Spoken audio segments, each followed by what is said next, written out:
Sport football, au dernier jour de stage à Bamako, les Étalons ont pu mettre en place leur tactique synonyme d'un éventuel bon résultat à Dakar. 22 joueurs sur les 25 convoqués étaient présents. Le point de nos envoyés spéciaux, Daouda Ouattara et Mariam Ouattara.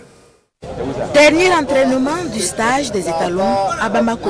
L'entraînement des derniers réglages. Sur la pelouse du stade Amadou Konaté de Toumoukorobougou, Brahma Traoré dispose de 22 hommes sur 25. Hervé Kofi et Issa Kaboré sont déjà à Dakar. Voilà, compte tenu de leur routine, ils ne pouvaient pas arriver ici et puis pouvoir s'entraîner ce matin. Donc on a préféré les avoir à Dakar. Adaman Nagalo, il est parti au PSV Eindhoven, donc il a eu à faire les visites et il y a des visites, des examens à reprendre. Donc nous avons voulu le laisser, voilà, pour qu'il soit vraiment très libre dans la tête et il nous rejoindra après, mais pas pour ce match. Sur ces joueurs présents, 2 ont passé du temps dans les mains du corps médical depuis leur arrivée. Batara Kader, lors de son dernier match, il a eu un traumatisme qui était violent. Et donc chez lui, des examens avaient été faits depuis son club. Donc arrivé ici, il ressentait quelques douleurs.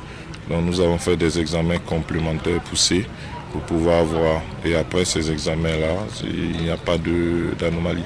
Donc tout se passe bien et c'est pour ça que vous le voyez sur le terrain et depuis hier.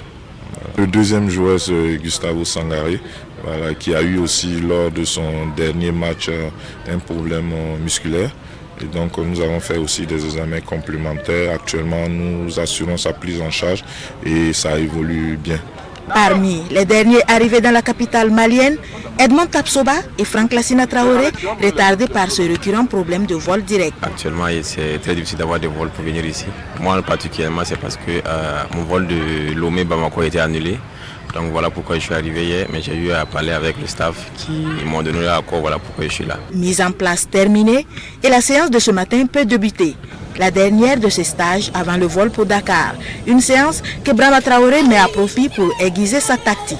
La meilleure arme pour contenir les Lions du Sénégal, ce sera une défense à toute épreuve. C'est une mise en place tactique, comment nous allons défendre contre les Sénégalais, parce que vous savez que c'est une équipe joueuse, c'est une équipe également combative. Donc il faut répondre à leur intensité par l'intensité, à leur détermination par la détermination, à leur engagement par le plein engagement. J'aimerais bien gagner à Dakar.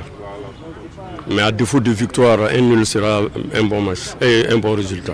Les Étalons veulent faire un résultat à Dakar, mais connaissent également la fougue de l'adversaire. Dans les esprits, la dernière opposition en demi-finale de la CAN 2021. Autre lieu, autre temps, autre contexte. N'empêche que les Étalons ont une petite revanche à prendre. On va apprendre nos erreurs du match passé. Et on sait que le Sénégal a des grands joueurs. Je pense que tout va se jouer sur les détails. À nous de concentrer durant tous les matchs pour pouvoir nous en sortir. C'est une grande équipe avec des grands joueurs, donc je suis motivé. Ça fait plaisir de jouer contre eux parce qu'on a joué contre eux au Cameroun, je n'étais pas là. C'était un match très très important. Malheureusement, on n'a pas pu gagner, donc je pense qu'on a en quelque sorte une petite revanche à prendre. Pour revenir dans le contexte, le match du 6 septembre, ce sera la 5e confrontation Sénégal-Burkina en éliminatoire de CAN, avec jusque-là un partage équitable des points. 2 nuls et une victoire pour chaque camp après 4 chocs. Mais on le sait déjà en foot, les réalités d'hier ne sont pas celles d'aujourd'hui.